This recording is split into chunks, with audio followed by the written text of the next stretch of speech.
എന്ത് സുരക്ഷയിലാണ് ഈ കുട്ടികൾ അവിടെ കഴിയുക? ആ കെട്ടിടത്തിന്റെ ഭാഗങ്ങൾ ഒരു വിരൽ കൊണ്ട് തൊട്ടാൽ പോലും മണൽ പോലെ ചൊരിഞ്ഞു വീഴുന്ന അവസ്ഥയിൽ അത്രയും ദുർബലമായിരിക്കുന്നു.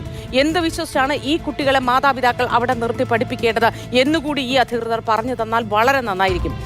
ഷിനോജെ, ഇക്കാര്യത്തിൽ ഈ കുട്ടികൾ ബന്ധപ്പെട്ട അധികൃതർ ആരൊക്കെയാണ്? അവർക്ക് കിട്ടിയ എന്തെങ്കിലും മറുപടികളുണ്ടോ ഇതിനോടകം?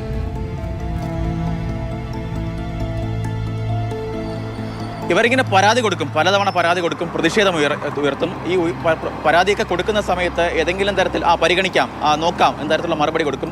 കഴിഞ്ഞ തവണ, അതായത് ഇത്തരത്തിൽ ഈ അപകടം നടന്ന് അതിനുശേഷം ആരോഗ്യമന്ത്രി വീണ ജോർജ് മെഡിക്കൽ കോളേജിൽ എത്തിയ സമയത്തും, അതായത് മെനിഞ്ഞാന്ന് മെഡിക്കൽ കോളേജിൽ എത്തിയ സമയത്ത് പോലും അവർ ഇത്തരത്തിൽ പരാതി കൊടുക്കുന്നുണ്ട്. പരാതി കൊടുക്കുന്ന സമയത്തും പരിഗണിക്കാമെന്നൊരു മറുപടി മാത്രമാണ് കിട്ടുന്നത്. ഇതിനു മുൻപും അവർ ഈ സ്ഥലം MLA കൂടിയായ മന്ത്രി VN വാസുവിന് പരാതി കൊടുക്കുന്നുണ്ട്, മെഡിക്കൽ കോളേജ് സൂപ്രണ്ടിന് പരാതി കൊടുക്കുന്നുണ്ട്, പ്രിൻസിപ്പളിന് പരാതി കൊടുക്കുന്നുണ്ട്. പക്ഷേ ആ പരാതികളിലൊന്നും തന്നെ നടപടിയില്ല എന്നതാണ് ഏറ്റവും പ്രധാനപ്പെട്ട കാര്യം. പക്ഷേ ഈ കുട്ടികളൊക്കെ തന്നെ ഈ സാധാരണക്കാരായ വിദ്യാർത്ഥികളാണ്. അവരെല്ലാം തന്നെ അവർക്ക് ഈ പഠിച്ചു പോവുകയാണ്, മറ്റ് വഴികളൊന്നും തന്നെ ഇല്ല. വേറെ ഏതെങ്കിലും തരത്തിൽ പ്രതിഷേധിക്കാനോ മറ്റേതെങ്കിലും ഹോസ്റ്റലിൽ പോയി നിൽക്കാനോ മറ്റ് പുറത്തെവിടെയെങ്കിലും പോയി നിന്ന് പഠിക്കാനോ സ്വകാര്യ ഹോസ്റ്റലുകളിലൊക്കെ പോയി നിന്ന് പഠിക്കാനോ അത്തരത്തിലുള്ള സാമ്പത്തിക ശേഷിയൊന്നും ഇല്ലാത്ത സാധാരണക്കാരായ വിദ്യാർത്ഥികളൊക്കെ തന്നെ പഠിച്ച് നല്ല റാങ്ക് നേടി വരുന്ന വിദ്യാർത്ഥികളാണ് ഇവിടെ കോട്ടയം മെഡിക്കൽ കോളേജ് അഡ്മിഷനുള്ള കുട്ടികളെന്ന് പറയുന്നത്. ആ കുട്ടികളെ സംബന്ധിച്ച് മറ്റേതെങ്കിലും സ്വകാര്യ ഹോസ്റ്റലിൽ പോയി നിന്ന് പഠിക്കാനൊന്നും തന്നെ സാമ്പത്തിക ചിലവില്ല. അതുകൊണ്ട് മറ്റ് വഴികളൊന്നും തന്നെ ഇല്ല. അതുകൊണ്ട് ഇവർ പിടിച്ചു നിൽക്കുകയാണ്. നമുക്ക് ആ ദൃശ്യങ്ങൾ തന്നെ വ്യക്തമാണ്. തൊട്ട് നോക്കിയാൽ തന്നെ അറിയാം, ആ പ്ലാസ്റ്റർ ഇങ്ങനെ പൊടിഞ്ഞു വരുന്നുണ്ട്, തുരുമ്പെടുത്ത കമ്പികൾ നമുക്ക് കാണാൻ കഴിയുന്നുണ്ട്. ആ ഒരു സാഹചര്യത്തിലാണ് ഇങ്ങനെ നിൽക്കുന്നതെന്നാണ് ഏറ്റവും പ്രധാനപ്പെട്ട കാര്യം.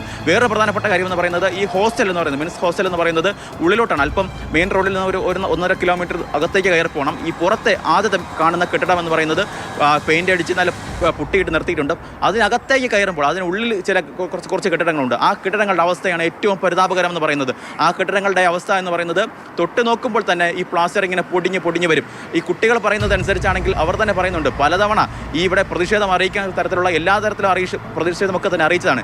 ഈ തകർന്നു വീണ കെട്ടിടം, മെനിയാൻ തകർന്നു വീണ കെട്ടിടത്തിൻ്റെ അവസ്ഥ തന്നെ ചൂണ്ടിക്കാണിച്ചുകൊണ്ട് അവർ തന്നെ, ഈ വിദ്യാർത്ഥികൾ തന്നെ പലതവണ പരാതി കൊടുത്തിട്ടുണ്ട്, പ്രതിഷേധം അറിയിച്ചിട്ടുണ്ട്. ഇങ്ങനെ പോയാൽ ശരിയാകില്ല, ഈ കെട്ടിടം പലതവണ ഇങ്ങനെ പ്രശ്നമുള്ള കെട്ടിടമാണ്, അപകടാവസ്ഥയിലുള്ള കെട്ടിടമാണ് തന്നെ വിദ്യാർത്ഥികൾ തന്നെ പറഞ്ഞിട്ട് പോലും അതിൽ പോലും ഒരു നടപടി എടുക്കാത്ത സിസ്റ്റമാണ് നമ്മുടെ നാട്ടിലുള്ളത്. അതുകൊണ്ട് തന്നെ ഈ സംവിധാനം, ഈ ഹോസ്റ്റൽ സംവിധാനം ഏതെങ്കിലും തരത്തിലൊരു മുന്നോട്ട് പോകണമെങ്കിൽ അവർ പറയുന്നത് എന്തെങ്കിലും തരത്തിലൊരു അപകടം അവിടെ ഉണ്ടാകണം. അല്ലാതെ ഈ നാട്ടിൽ നിന്ന് അവർക്ക് സംബന്ധിച്ച് ഒരു പുതിയ ഹോസ്റ്റലിലേക്ക് മാറുക എന്നത്, ഒരു കെട്ടിടം തകർന്നു വീണിട്ട് പോലും ഇവരൊക്കെ പറയുന്ന ന്യായം വെറും 12 വർഷമല്ലേ ആയുള്ളൂ എന്നതാണ്. മറ്റൊരു പുതിയ കെട്ടിടം പണിയാൻ ആരംഭിച്ചിട്ട് അത്രയും കാലമല്ലേ ആയുള്ളൂ, അതിലേക്ക് എത്രയും പെട്ടെന്ന് മാറാനിരിക്കുകയായിരുന്നു, മണിക്കൂറുകളുടെ വ്യത്യാസം മാത്രമേ ഉണ്ടായുള്ളൂ. അതിനിടയിൽ എങ്ങനെയോ ഈ കെട്ടിടം തകർന്നു.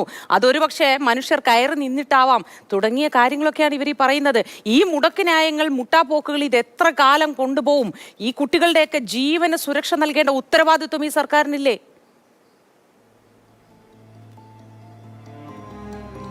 മാത്രമല്ല മോത്തി, ഇത്തരത്തിലൊരു അപകടം നടക്കുന്നു, 10:30 അപകടം നടക്കുന്നു, 12:30 ഒരു വാർത്താ സമ്മേളനം വിളിക്കുന്നുണ്ട്. മന്ത്രിമാരെ VN വാസുവിനും വീണ ജോർജ് ചേർന്നാണ് ഈ വാർത്താ സമ്മേളനം വിളിക്കുന്നത്. ഈ വാർത്താ സമ്മേളനം വിളിക്കുന്ന സ്ഥലം എന്ന് പറയുന്നത് പുതിയ സർജിക്കൽ ബ്ലോക്കാണ്. അതായത് ഈ അപകടം നടന്ന സ്ഥലത്ത് നിന്ന് ഒരു 400-500 മീറ്റർ അധികമുണ്ട് ഈ സർജിക്കൽ ബ്ലോക്കിലേക്ക്, പുതിയ ബ്ലോക്കിലേക്ക് എന്ന് പറയുന്നത്. അപ്പോൾ സ്വാഭാവികമായി അവിടെ നിൽക്ക് നമ്മളെല്ലാവരും ചോദിക്കുന്നുണ്ട്, എന്തിനാണ് ഈ അപകട സ്ഥലത്ത് വെച്ച് മാധ്യമങ്ങളെ കണ്ടാൽ പോരെ?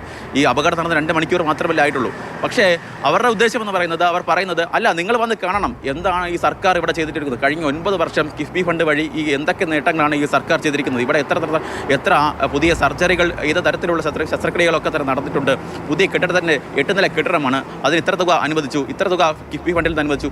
ഓരോരോ വർഷം അനുവദിച്ച തുകകളുടെയൊക്കെ കണക്ക് പറഞ്ഞ് ആ സമയത്ത് പോലും അപകടം നടന്ന് 2 മണിക്കൂർ മാത്രമേ ആയിട്ടുള്ളൂ. ആ സമയത്ത് പോലും സർക്കാരിൻ്റെ പ്രതിച്ഛായ വർദ്ധിപ്പിക്കുക, ആ തരത്തിലുള്ള പ്രതികരണമാണ് മന്ത്രിമാരുടെ ഭാഗത്തും ഉണ്ടായത്. അതെല്ലാം ശരിയാണ്, കിഫ്ബി ഫണ്ട് വഴിയാണ് ഇതൊക്കെ കെട്ടിടമൊക്കെ പണിത്, അതെല്ലാം ശരിയാണ്. പക്ഷേ ആ സമയത്ത് നമ്മുടെ ഉത്തരവാദിത്തപ്പെട്ട 2 മന്ത്രിമാർ അങ്ങനെ ആയിരുന്നു പ്രതികരിക്കേണ്ടത്.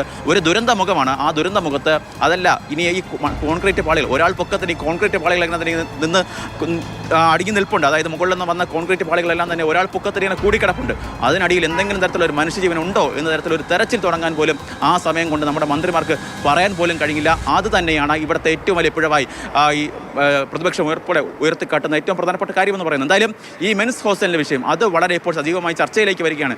ഏതെങ്കിലും തരത്തിലൊരു നടപടി ഉണ്ടാവുകയാണെങ്കിൽ അത് ഇത്തരത്തിലൊരു വലിയ അപകടത്തിൽ അപകടത്തിൽ നിന്ന് നമ്മളെ കുട്ടികളെ രക്ഷപ്പെടുത്താൻ കഴിയും. എത്രയും പെട്ടെന്ന് തന്നെ അതിന്റെ ഏതെങ്കിലും തരത്തിൽ പണികളിലേക്ക് പോകണമെങ്കിൽ നിർണായകമായി ഡെമോക്രസിന്റെ വാള് പോലെ ഏത് സമയവും അടർന്നു വീഴാൻ പാകത്തിന് സിമന്റ് പാളികളുള്ള ഒരു കെട്ടിടത്തിന് താഴെ, ഇത്രയും ദുർബലമായ ഒരു കെട്ടിടത്തിന് താഴെ ജീവിക്കേണ്ടി വരുന്ന ഭാവി ഡോക്ടർമാരുടെ അവസ്ഥയെക്കുറിച്ചാണ് ഈ പറയുന്നത്.